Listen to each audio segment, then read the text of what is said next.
Hello, and welcome to Let's Meet the Virologist, a podcast about the people behind today's virology headlines, people working to understand viruses and how they affect you.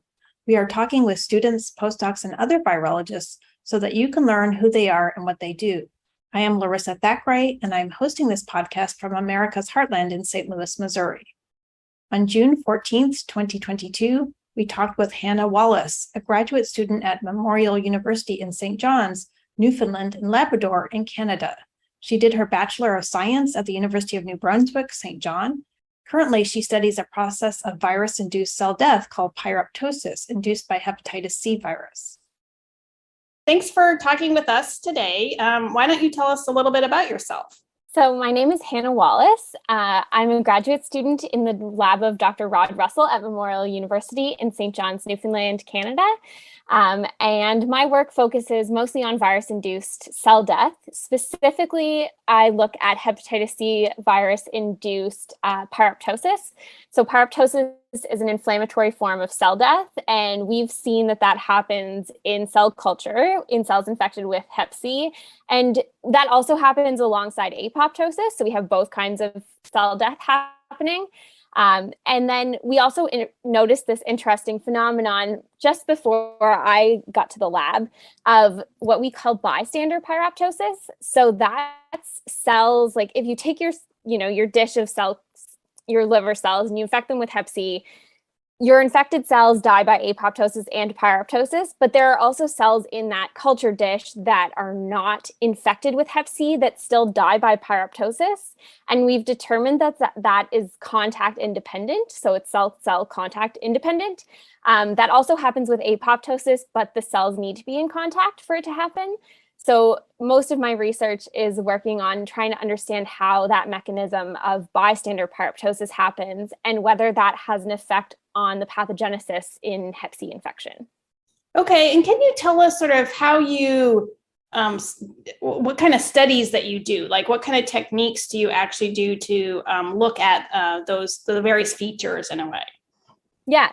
So everything we do is in vitro since there's not a great animal model for Hep C, unfortunately.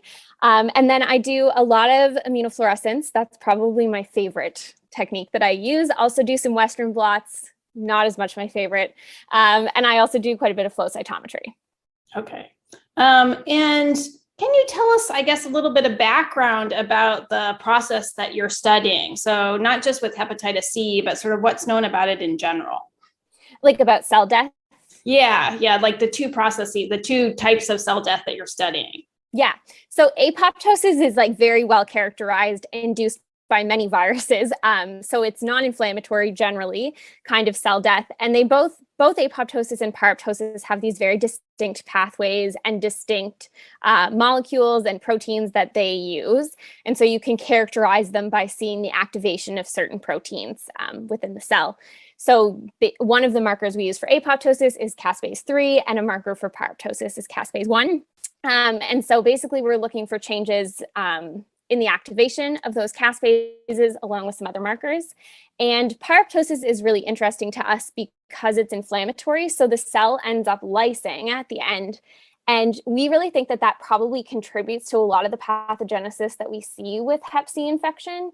And we're really interested in that bystander pyroptosis, like I mentioned, because, hepatocytes themselves are not particularly inflammatory in nature, unlike pyroptosis that's been studied maybe in macrophages, which is very well characterized. So we actually have some preliminary data that if we culture liver cells that are infected with Hep C and macrophages together, the macrophages also seem to die by pyroptosis. And so there's also this recorded phenomenon in the literature of people who have been cured of Hep C, which is awesome. They don't have any detectable virus, but then they still have really heightened levels of molecules associated with pyroptosis. So it seems like there's still ongoing pyroptosis despite the fact that these people have been cured. And so we're wondering if that bystander pyroptosis might actually be happening in immune cells, and that might be contributing to that inflammation state that keeps happening even after people are cured. Interesting. And what would be, like, how would the inflammation continue? What would be the stimuli for it to be continuing? Awesome question. So we think that, well, we know, in pyroptosis that it's mediated by this big protein complex that's called the inflammasome. It kind of looks like a ninja star. That's what we like to call it. And basically when the cell lyses, if that's triggered from the internal kind of pyroptosis sensors, like NLRP3 is a common one that's studied. And so then this protein complex forms. And when the cell lyses, that complex is actually released into the extracellular space. So we think that there's probably some sort of like non-traditional triggering of pyroptosis in the bystander cells by this protein complex itself. I see. And that would just continue in these people that had been so-called cured of HCV. Yeah. And then if that gets triggered in a macrophage, let's say, then that's going to release more inflammatory cytokines as well, which is also going to contribute in another way. Like it'll kind of just keep cycling and become its own, just continual cycle. Cool. So I guess taking a step back, can you sort of take us back to when you first started to be interested in science and virology? How did that happen for you? Okay. I love telling this story because it's kind of, I think it's a little bit different. When I was a little kid, I wanted to be a paleontologist for a long time. So I always liked science. So my parents are not totally surprised that I ended up in a science field. But I went to do my undergrad and a lot of science majors. I thought I wanted to go to medical school, the prestige of that kind of, and I wanted to be able to do something that would help people. So I was sitting in my first year biology class with the most wonderful professor that I've ever had, Barb Dowding. She isn't even a PhD. She has a master's and she's just an amazing lecturer. And this was in the winter of 2014. So the outbreak of Ebola in West Africa had just started. And so she really thought it was important to talk about world events and stuff within the context of biology.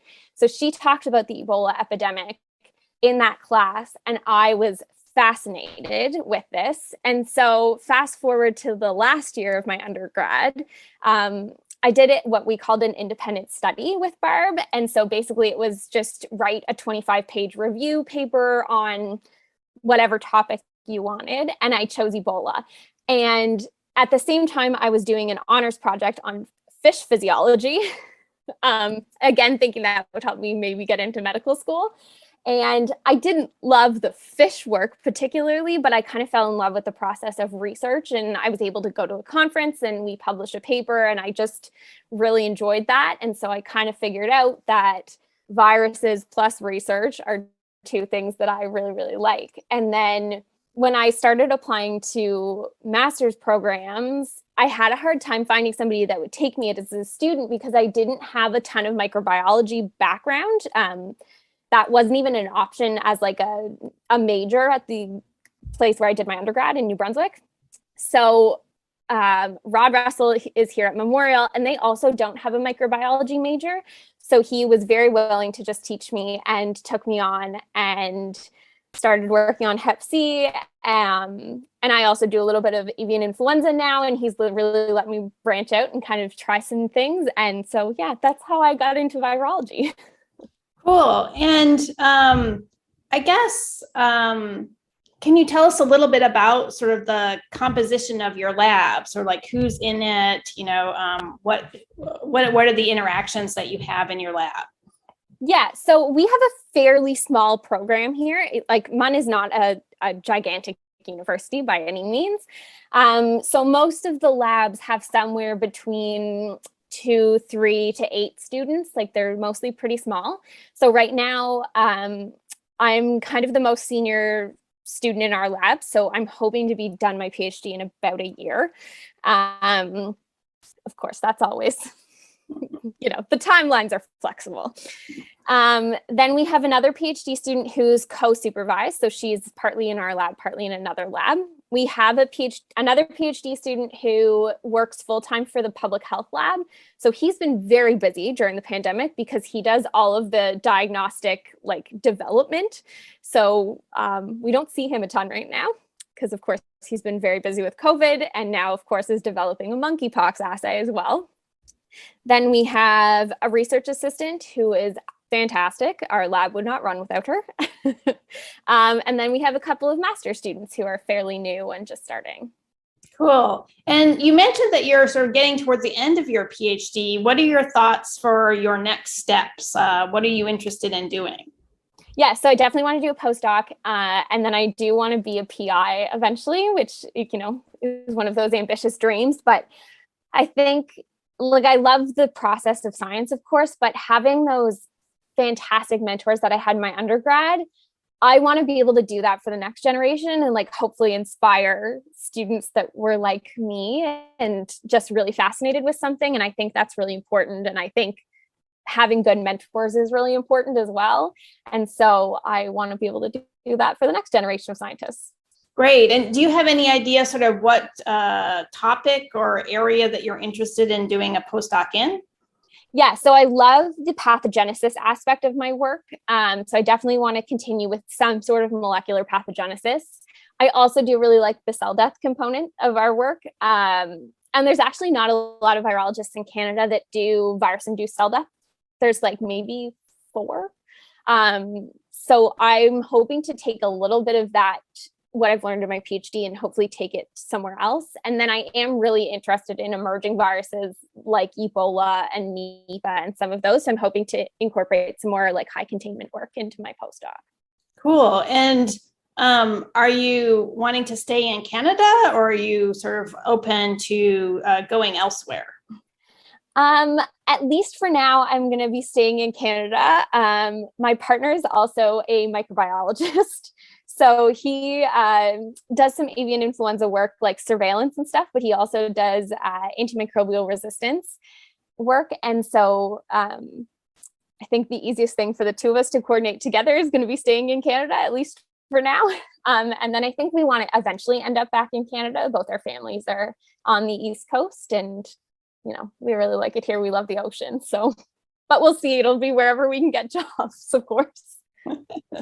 Yeah. So actually, can you, I think some of our listeners may be less familiar with sort of how science in Canada works and sort of the funding mechanisms and things like that. So can you talk a little bit about that? So how does one set up a lab in Canada? How do you actually get funding, that kind of thing? Yeah, so there is federal funding. Basically, it's divided into 3 categories. So there's health sciences, there's natural sciences and engineering, and then there's social sciences.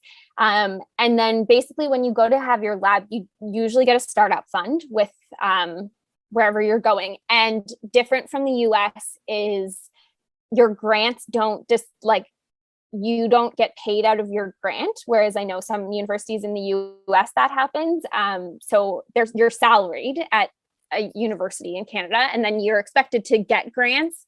Some places will put kind of things in place. So, you have to get grants in order to keep your lab space. And if you don't get your grants, then you lose space, but you don't lose your job, which is nice. Yeah. And then there's also smaller funding agencies. I know lots of people are funded from the Canadian Cancer Society or the Alzheimer's Society, things like that. But a lot of it comes from those 3 federal funding pools. Okay. And are you expected to teach in exchange for sort of your salary? Is that sort of the quid pro quo? Yeah. So you're expected to do some teaching and some service as well. But that also is very highly dependent on what department you're in. So even here at MUN, my supervisor is in the Faculty of Medicine and my partner supervisor is in the Faculty of Biology, and they have very different teaching load expectations. So my partner's supervisor teaches 2 full undergrad courses every year, whereas my supervisor teaches a handful of classes to the medical students and a handful to the graduate students. So there's definitely differences depending on where you are. And there's also, I think it's a good thing moving towards having tenure track positions that are focused on teaching, because as we know, lots of PIs should not be teaching and don't enjoy teaching. And so, why make students have someone that doesn't want to engage, doesn't want to be part of that process? So I think that's a really good thing that's starting to happen in Canada, but it's rare still. Right. And then I guess to finish up, can you sort of reflect what it's been like for the last 2 years or so during the pandemic? How has that affected you professionally, but also personally? Yeah. So, I mean, personally, it's been hard because I'm in Newfoundland. So Newfoundland's an island off the east coast of Canada, and my family's on the mainland. And for a lot of the first year, a lot of 2020, we couldn't even travel interprovincially. So we have provinces, unlike the US has states. And they really closed all of the borders between the provinces. So I didn't see my family for quite a long time. So that was a little difficult. Thankfully, my partner's parents are in Newfoundland and they're lovely. So I had family around, just not my own. So that was kind of weird. I mean, the other thing, I think just being a virologist during this time when everybody suddenly knew what viruses were was kind of bizarre. I started getting a lot of messages on Instagram and Facebook and a lot of questions. And so I started, kind of answering them on social media and tried to do a little bit of engagement because our university took a really conservative approach to how they dealt with the pandemic. So we actually went through 2 full lockdowns of 3 to 4 months that we weren't allowed to go into the lab at all. Not even to maintain cells. A lot of people had to call their animals. It was a little bit rough. And, it's frowned upon to grow viruses at your house. So, it's hard to get work done other than doing some writing.